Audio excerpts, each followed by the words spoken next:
आदमी के घर जन्म लिया है और जानवरों की तरह से खाना खाया और जिया और मर गया, उसका क्या मतलब हुआ आदमी घर जन्म लेने का? इतिहास में तो वही व्यक्ति आता है जो कुछ करता है, और इतिहास वही आदमी रचता है। जैसे आप लोगों से ये बातें सुन करके भी उसको मजबूती मिलती है, तो आप बताइए कि आदमी के घर जन्म ले करके और आदमी के लिए अगर हम जंग न लड़ें, आपकी सुरक्षा के लिए हम कुछ न करें, तो हमारे आदमी होने का कोई मतलब नहीं। हम लोग आज की इस ज्वलंत परिस्थिति में जब भारत की सरकार कारपोरेट घरानों की दलाली पर उतर गई है, एकदम उसकी चमचा बन गई है, और पूरे देश की जमीन का उन्होंने सौदा कर रखा है कि हम आपको पूरे देश की जमीन दे देंगे, धरती दे देंगे। रेल भी बेच दिया, हवाई अड्डा भी बिक गया, तेल बिक गया, LIC और बैंक पर खतरे मंडरा रहे हैं, कहीं न कहीं कुछ न कुछ हो ही रहा है। आपके देश में बचा क्या है? सिर्फ धरती बची है, और इस धरती का भी सौदा वो कर रहा है। मुझको तो ये लगता है कि आज नहीं तो कल अगर यही हालत रही, जब धरती भी बेच लेगा, ये सरकार बेच लेगी, तो कल से ये स्मशान घाट पर जाकर के मुर्दों का कफन बेचेगी और मुर्दों की लाश बेचेगी, मुर्दे बेचेगी और लाशों को भी बेचेगी। तो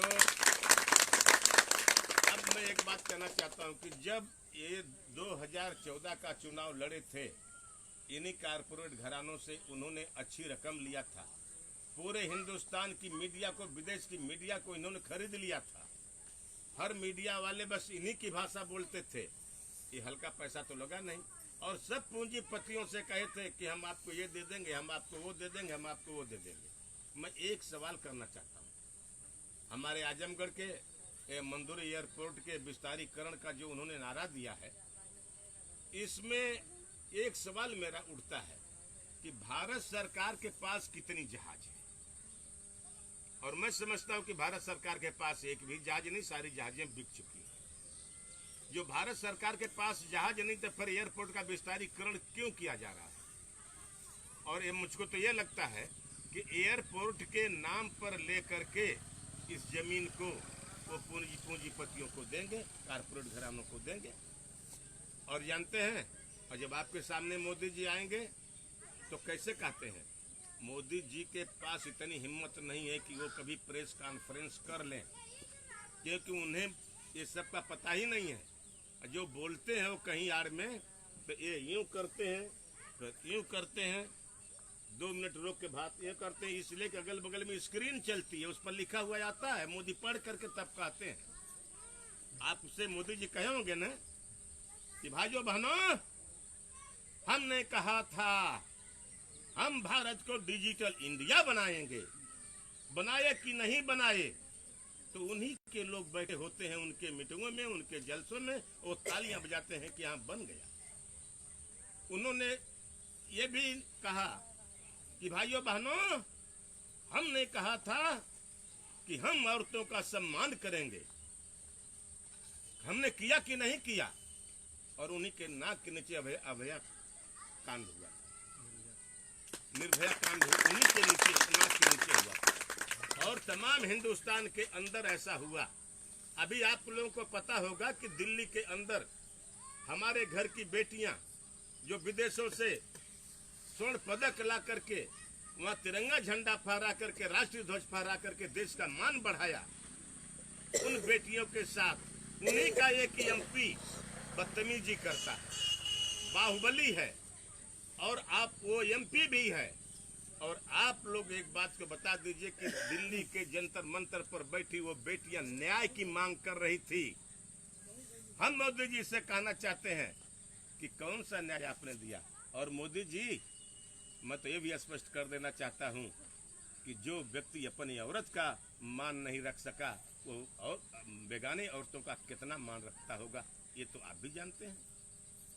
तो मैं यही एक बात कह दूं कि उन्होंने कहा था कि जब हमारी सरकार बनेगी, सब लोग जीरो पर बैलेंस, वो खाता खुल रहा है, आप लोग खाता खुलवा लीजिए, हर खाते में 15 लाख रुपए आएगा।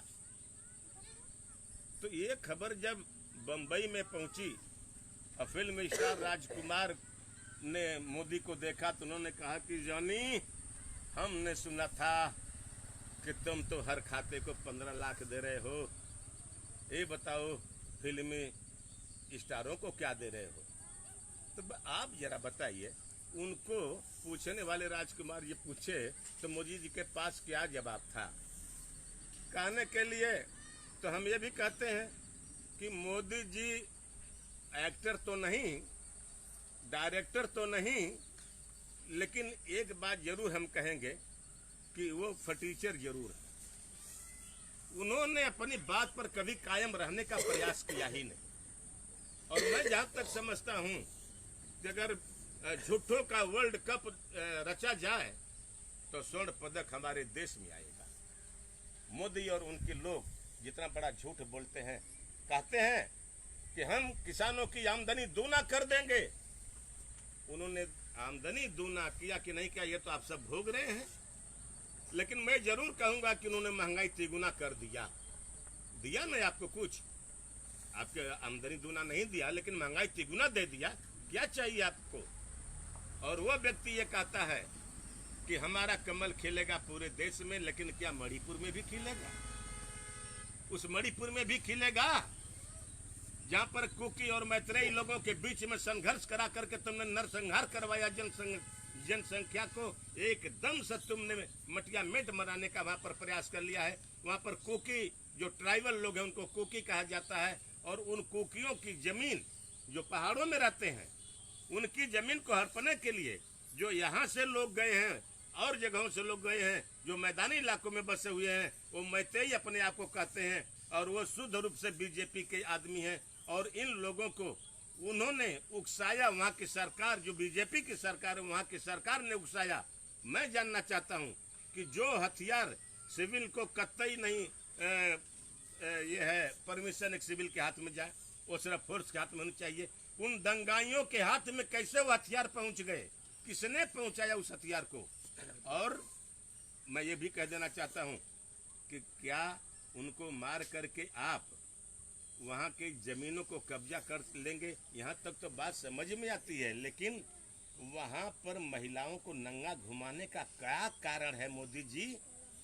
क्या आपको ये लगता है कि वो आदिवासी औरतें महिला नहीं थी, जिन महिलाओं का आप सम्मान करने के लिए ढिंढोरा पीटते हैं, वो महिला नहीं थी। और जो एक फौजी, वो फौजी जिसकी पत्नी को नंगा करके घुमाया जाता है, उसकी बेटी के साथ उसके सामने बलात्कार किया जाता है, जिसने रो करके ये कहा था मैंने तो देश बचा लिया लेकिन अपने घर की इज्जत में नहीं बचा सका। आप लोग जरा इस चीज को बताएंगे। मैं जनता से पूछ रहा हूं 2024 में वो मोदी जी आएंगे और अच्छे लच्छेदार भाषण देंगे और जानते हैं बहुत कुछ का वो नारा देंगे कि हमने इसका उद्घाटन किया, हमने उसका पाटन किया, हमने ये किया, हमने वो किया। लेकिन उस लफड़े में, उस लालच में अगर आप पड़ते हैं तो मैं ये कह देना चाहता हूं कि अगली बार अगर जब चुनाव जब होने का समय आएगा तो यह देश में चुनाव की प्रक्रिया ही समाप्त कर दी जाएगी, क्योंकि भारतीय संविधान को मिटाने का भरपूर जोर मार चुकी है बीजेपी। ये लोग चाह रहे को संविधान न रहे, और जब संविधान नहीं रहेगा तो लोकतंत्र नहीं रहेगा, और लोकतंत्र नहीं रहेगा हमारी आज़ादी नहीं रहेगी, और हमारी आज़ादी नहीं रहेगी तो हम बंजारों की तरह से इस गांव से लेके उस गांव, उस शहर से लेकर उस शहर तक अपने बाल बच्चों को लेकर के, अपने बोरिया में भर करके, अपने ओढ़ना बिछौना भर करके घूमेंगे और खाने बगैर मरेंगे। जब हम खाने बगैर मरेंगे, हमारे पेट में भूख जब तांडव करेगी, जब भूख की ज्वाला भड़केगी, तो मोदी जी मैं साफ शब्दों में कह देना चाहता हूं कि जो उसमें का नौजवान होगा वो लूट मार करेगा, और वो मारेगा और 100 रुपए के लिए कत्ल होंगे, तब इसके जिम्मेदार आप होंगे, क्योंकि उसको भूख मिटानी है, इसलिए पैसा जरूरी होगा। और जब पैसा जरूरी होगा तो कोई मांगने से नहीं देगा, और जब वो मांगने से नहीं देगा तो वो छीनेगा, और वो छीनने से भी नहीं देगा तो उसकी जान को भी ले लेगा, क्योंकि भूख उसको मिटानी है। इसका जिम्मेदार आप होंगे।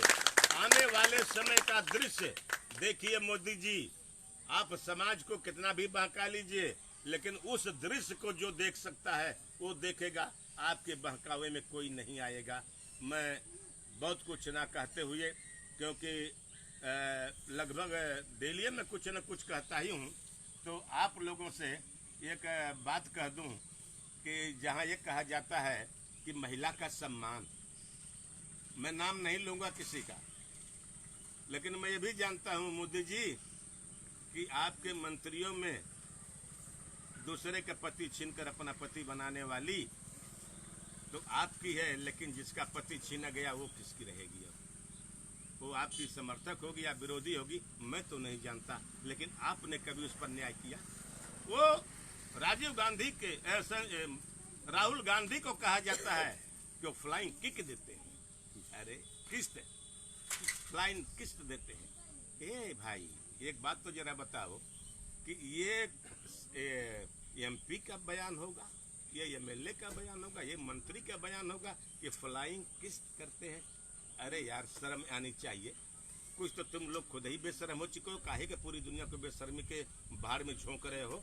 संभल जाओ अब से भी, नहीं तो आने वाला 24 आपको बख्शेगा कतई नहीं। देश आपके लिए एकदम खड़ा होगा और आपको ऐसे भगा देगा कि वो उसकी एक एक बटन आपके विरोध में जाएगी। और आने वाले समय में मोदी जी, जिस कदर आप धाड़ रहे थे 56 इंच का सीना लेकर के, वह सीना सिकुड़ करके 5 इंच का रह जाएगा और लोग आपका नाम लेना भूल जाएंगे। और अगर नाम लिया भी जाएगा तो उन लोगों में आपका नाम लिया जाएगा जो बर्बाद किए अपने राज्य को, अपने देश के, अपने लोगों को, उनमें नाम लिया जाएगा। बस इन्हीं शब्दों के साथ आज की बात में समाप्त करें। जयकारा लगा दा और ओकरे बाद शांति अथो मना लगन। जयकारा लगाए के तुरंत शांति शोक का अथो मना लगन। तंगी 2 मिनट एक दूसरे जयकारा लगे लग रहा है दा। जयकारा मत लगाओ, शोक मना नहीं, जयकारा ना शोक लगा। साथियों, लाइव है आप लोग फेसबुक, शायद जो कल आए थे उनको ये पता हो गया था कि कादीपुर में एक महिला परसों मरी और इच्चनपट्टी में एक महिला कल मरी। जो सागर यादव इच्चनपट्टी से पतले वाले आदमी आते थे, उन्हीं की भयो थी जो मर गई है, जिनका नाम था चंदेई देवी, वाइफ ऑफ लल्लन यादव, उम्र 70 वर्ष। ये इच्चनपट्टी के ये जो आ रहे थे हमारे बीच में सागर यादव, उन्हीं के भयो थी। इनके पास 2 बेटे हैं, एक इलाहाबाद हाई कोर्ट में समीक्षा अधिकारी हैं, एक बम्बई में कुछ करते हैं, और दूसरी कादीपुर हरकेश से 10 तारीख को मरी हैं। उनकी पत्नी यानी रामदीन यादव की पत्नी है, नाम नहीं मिल पाया है, उम्र 70 वर्ष थी। मैं इन लोगों के लिए आप सभी से चाहता हूं कि 2 मिनट का मौन रखकर ईश्वर से प्रार्थना करेंगे कि मृत आत्माओं को ऊपर वाला शांति प्रदान करे। 2 मिनट का शांत हो जाइए आप।